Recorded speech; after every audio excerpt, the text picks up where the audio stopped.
दोस्तों नमस्कार, स्वागत है आप सभी का एक बार फिर से। चलिए जानते हैं बिहार की ताज़ा खबरों को। लेकिन उससे पहले अगर आपने अभी तक इस चैनल को सब्सक्राइब नहीं किया तो सब्सक्राइब कर लें, जिससे कि आपको बिहार की ताज़ा खबर रोजाना मिलती रहे।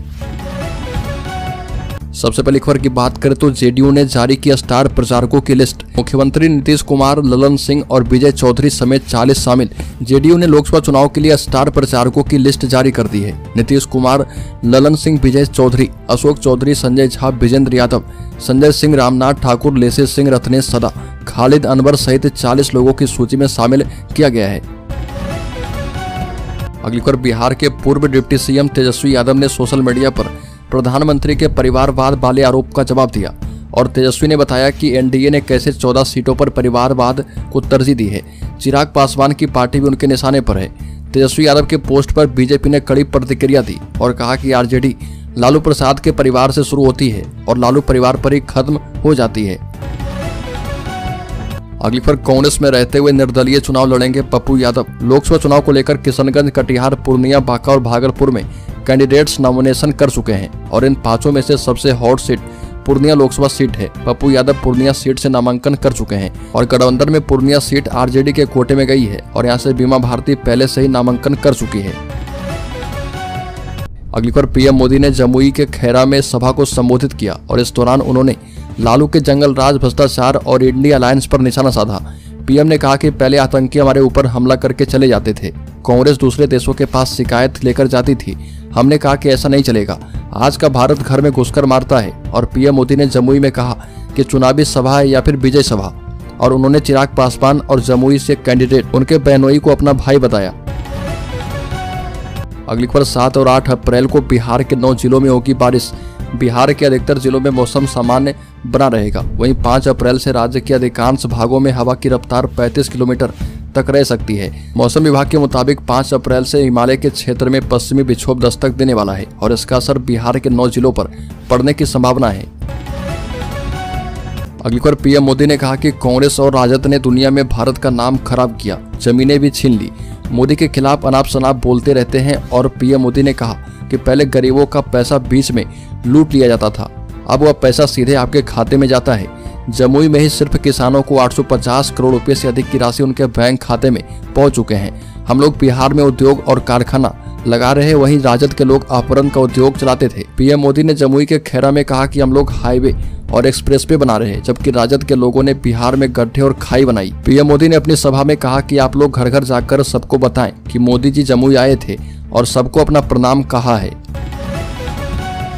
अगली खबर, बिहार के मुख्यमंत्री नीतीश कुमार जमुई बल्लोपुर मैदान में आयोजित जनसभा को संबोधित करने पहुंचे थे और इस दौरान नीतीश कुमार ने कहा कि पहले हिंदू मुस्लिम का भी झगड़ा होते रहता था, जब हम लोग आ गए तो हिंदू मुस्लिम का झगड़ा भी खत्म हो गया। मुस्लिम समुदाय के लोगों से भी कहेंगे कि भूलिएगा मत कि हम लोग जब तक हैं झगड़ा नहीं, गलती करके फिर उसी को वोट मत दे दीजिएगा, नहीं तो झगड़ा भी शुरू करवा देगा। नीतीश कुमार ने कहा कि पहले कितने बच्चे पढ़ते थे, बच्चियों को तो छोड़ ही दीजिए, पहले स्वास्थ्य की भी व्यवस्था नहीं थी। अगली बार बिहार में पीएम मोदी का लालू पर हमला, कहा कि नौकरी के नाम पर गरीबों की जमीन ले लेते थे। घमंडिया गठबंधन की सरकार होती तो क्या आपके खाते में सीधे पैसे भेजने की योजना बनती क्या, और या लोग आपके पैसे लूट लेते और आपसे हस्ताक्षर करवा लेते कि पैसा मिल गया है। एक दूसरे को जेल में बंद करने की मांग करने वाले आपको डरा रहे हैं कि मोदी आया। पीएम मोदी ने जमुई की सभा में जंगल राज से लेकर राम मंदिर तक की बात की और कहा कि जंगल राज में बेटियां बाहर नहीं निकल पाती थी और उठाकर लेकर चले जाते थे। अगली खबर, चुनाव से पहले 2 पूर्व उप मुख्यमंत्री की सुरक्षा बढ़ी। तारकिशोर प्रसाद और तेजस्वी यादव को 22+ सिक्योरिटी। बिहार सरकार ने प्रदेश के 2 पूर्व उप मुख्यमंत्री तारकिशोर प्रसाद और तेजस्वी यादव की सुरक्षा बढ़ाने का निर्णय किया और लोकसभा चुनाव से पहले दोनों पूर्व उप मुख्यमंत्री को 22+ श्रेणी की सुरक्षा दी गई है और गृह विभाग ने इस संबंध में आदेश जारी कर दिया है। बता दें कि गृह विभाग की विशेष शाखा से पत्र जारी किया गया है और गृह विभाग ने बिहार के पुलिस महानिदेशक को दोनों पूर्व उप मुख्यमंत्री को सुरक्षा मुहैया करवाने का आदेश दिया है। अगली खबर, पार्टी छोड़ने वालों से बोले चिराग पासवान, कहा कि मेरी भी मजबूरी समझिए। लोजपा आर के राष्ट्रीय अध्यक्ष चिराग पासवान ने पार्टी से इस्तीफा देने वाले नेताओं से कहा कि उन्हें मेरी भी मजबूरी समझनी चाहिए। लोजपा मात्र 5 सीटों पर ही चुनाव लड़ रही है और ऐसे में केवल 5 को ही अवसर मिल सकता है। किसी भी दृष्टि से 50 लोगों को समाहित करना मेरे लिए संभव नहीं है। और बता दें कि गौरतलब है कि लोजपा के 1.5 दर्जन नेताओं ने चिराग पासवान का साथ छोड़ दिया और इन नेताओं ने चिराग पासवान पर लोकसभा चुनाव के दौरान टिकट बेचने का आरोप भी लगाया था। अगली खबर, पीएम मोदी 7 अप्रैल को आएंगे नवादा, अमित शाह ने भी संभाल लिया है मोर्चा। लोकसभा चुनाव प्रचार के क्रम में पीएम मोदी 7 अप्रैल को नवादा पहुंच रहे। नवादा नारदीगंज रोड स्थित कुंती नगर में मोदी भाजपा प्रत्याशी विवेक ठाकुर के पक्ष में जनसभा को संबोधित करेंगे और यह दूसरा अवसर है जब पीएम मोदी नवादा पहुंचकर लोगों को संबोधित करेंगे। इसके पहले 2014 के लोकसभा चुनाव में भाजपा प्रत्याशी रहे गिरिराज सिंह के पक्ष में चुनावी सभा को संबोधित किए थे और पीएम मोदी के दौरे को लेकर भाजपा कार्यकर्ताओं का उत्साह चरम पर है। नवादा की धरती पर दूसरी बार मोदी का आगमन होने वाला है। अगली खबर, तेजस्वी यादव ने पूर्णिया और पप्पू यादव को प्रतिष्ठा का प्रश्न बनाया। कहा कि जो हमारे खिलाफ वो बीजेपी के साथ हैं। बता दें कि बिहार की पूर्णिया लोकसभा सीट से आरजेडी उम्मीदवार बीमा भारती ने अपना नामांकन दाखिल कर दिया है और बीमा भारती के नामांकन के बाद आयोजित सभा में पूर्व डिप्टी सीएम तेजस्वी यादव भी पहुंचे थे और मतलब साफ है कि पप्पू यादव ने पूर्णिया सीट को लेकर आरजेडी चीफ लालू यादव से जो गुहार लगाई थी उसका कोई असर नहीं हुआ है। बीमा भारती के नामांकन कार्यक्रम में शामिल होकर तेजस्वी ने जाहिर कर दिया कि पप्पू यादव की अपील या फिर धमकी का आरजेडी पर कोई असर नहीं हो रहा। अगली खबर, बिहार के 6 लोग गिरफ्तार किए गए, 53 किलो गांजा जब्त। झारखंड के जमशेदपुर शहर में बिहार के 6 लोगों के पास से 53 किलोग्राम गांजा जब्त किया गया और उन्हें गिरफ्तार किया गया है। पुलिस ने यह जानकारी दी। पुलिस अधीक्षक मुकेश कुमार लुनायत ने संवाददाताओं को बताया कि ये गुप्त सूचना के आधार पर पुलिस ने बिहार के वैशाली जिले के रहने वाले एक व्यक्ति को जमशेदपुर के मानगो बस स्टैंड से पकड़ा है और उसके कब्जे से 7 किलोग्राम गांजा जब्त किया गया है। अगली खबर, चिराग पासवान के चाचा पशुपति पारस ने मीडिया से बातचीत में कहा कि वो 40 की 40 सीटों पर एनडीए का समर्थन करेंगे और ये भी कहा कि फिर चाहे लोजपा की सीट हो या फिर चिराग पासवान की, वो उनका समर्थन करेंगे। पशुपति पारस ने कहा कि वो एनडीए के सभी दलों का समर्थन करेंगे, सीट किसी की भी हो हम सपोर्ट करेंगे। हम नीति के साथ चलने वाले लोग हैं, अगर हमारा किसी से विरोध है तो उसे हम सार्वजनिक नहीं करते हैं। अगली खबर, बिहार में जमाबंदी के नए नियम से सरकारी खजाने को भारी नुकसान, महज 72% राजस्व की ही हो सकी वसूली। राजस्व वसूली में अवर निबंधन कार्यालय इस साल पिछड़ गया और सिर्फ 72% राजस्व प्राप्त हुई है। प्रत्येक साल विभाग की ओर से मिले निर्धारित लक्ष्य को अवर निबंधन कार्यालय प्राप्त करते आ रहा था और इस साल विभाग द्वारा निर्धारित लक्ष्य का मात्र 72% ही प्राप्त कर पाया और इसका कारण उच्च न्यायालय के द्वारा लगाया गया नया नियम है जिसके नाम से जमाबंदी होगी वही रजिस्ट्री करेगा और यह नियम निबंधन विभाग ने 22 फरवरी से लागू कर दिया है। अगली खबर, बिहार में चमकी बुखार को लेकर स्वास्थ्य विभाग का अलर्ट जारी। बचाव और सावधानी को लेकर दिए हैं निर्देश।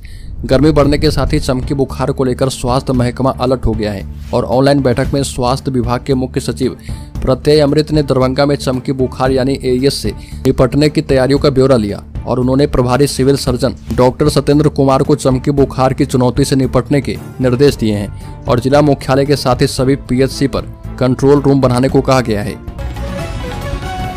अगली खबर, पूर्व केंद्रीय मंत्री और पटना साहिब से बीजेपी प्रत्याशी रविशंकर प्रसाद ने कुछ सवाल दागते हुए आरजेडी और इंडी गठबंधन पर हमला किया और रविशंकर प्रसाद ने इंडी गठबंधन से पूछा कि बिहार में विकास का आपका एजेंडा क्या है। इंडी गठबंधन पर तंज कसते हुए कहा कि वैसे आप लोग सत्ता में आने वाले नहीं हैं, लेकिन जनता को बताने के लिए कुछ तो बोलेंगे। आप ये आपके पास हुआ भी नहीं है। इनका एजेंडा केवल नरेंद्र मोदी का विरोध करना है। अगली खबर, भागलपुर शहर वासियों को 1 साल और भी बिजली संकट झेलना पड़ेगा। शहरी क्षेत्र में निर्बाध आपूर्ति के लिए पावर ग्रिड के निर्माण की योजना तो बन गई, वर्क ऑर्डर भी जारी कर दिया गया है, लेकिन 2 वर्ष के बाद भी जमीन उपलब्ध नहीं हो पाई है। ऐसे में इसका निर्माण और 1 साल और भी विलंब होने की संभावना है। नए ग्रिड के लिए 1 साल पहले हनुमान घाट रोड में हथिया नाला के पास तो स्वास्थ्य विभाग की खाली पड़ी 5 एकड़ जमीन चिन्हित की गई थी। उस जमीन का ब्यौरा बनाकर स्थानीय अधिकारी द्वारा मुख्यालय भेज दिया गया और जमीन के संबंध में संचरण विभाग और स्वास्थ्य विभाग के अधिकारियों के बीच कई राउंड बात भी हो चुकी है, लेकिन स्वास्थ्य विभाग से अब तक अनापत्ति प्रमाण पत्र नहीं मिल पाया। अगली खबर, आरजेडी के नेता बीमा भारती ने बिहार की पूर्णिया लोकसभा सीट से नामांकन दाखिल किया और नामांकन दाखिल करने के बाद मीडिया के सामने बयान भी जारी किया। बीमा भारती ने कहा कि मैंने आज नामांकन दाखिल किया है और बीमा भारती से पप्पू यादव के चुनाव लड़ने के बारे में पूछा गया तो उन्होंने कहा कि चुनाव लड़ना हर किसी का अधिकार है, किसी को मैं कैसे रोक सकती हूँ। ये भी कहा कि मैं पूर्णिया के लोगों से अपील करती हूँ कि लालटेन जलाने के लिए हमारा साथ देंगे। बीमा भारती से जब पत्रकारों ने पूछा कि पप्पू यादव के चुनावी मैदान में उतरने से आपके ऊपर हार का भी खतरा मंडरा रहा, तो इस पर जवाब देते हुए बीमा भारती ने कहा कि हार का कोई खतरा नहीं है, हर आदमी को चुनाव लड़ने का अधिकार है, कोई किसी को रोक सकता है क्या। एक और बड़ी खबर बिहार के शेयर होल्डर्स इन्वेस्टर्स के लिए बड़ी खबर। बता दें कि 4 साल में निचले स्तर से 3 गुना चढ़ा निफ्टी। बता दें कि निफ्टी 50 के सभी शेयरों ने इन 4 वर्ष में तगड़ा रिटर्न दिया है और सबसे अधिक रिटर्न अडानी इंटरप्राइजेज और टाटा मोटर्स ने दिया है और ये शेयर 24 मार्च 2020 से यानी 4 वर्षों में 2375% तक उछले हैं। 4 साल में निफ्टी 50 पर सबसे तेज अडानी इंटरप्राइजेज और टाटा मोटर्स चढ़ा है और निफ्टी 50 के सबसे अधिक रिटर्न देने वाले टॉप 10 शेयरों की बात करें तो इसमें Adani Enterprises, Tata Motors, Mahindra and Mahindra, Hindalco, Adani Ports, Tata Steel, Grasim, JSW steel, Apollo Hospitals और L&T कंपनी शामिल है।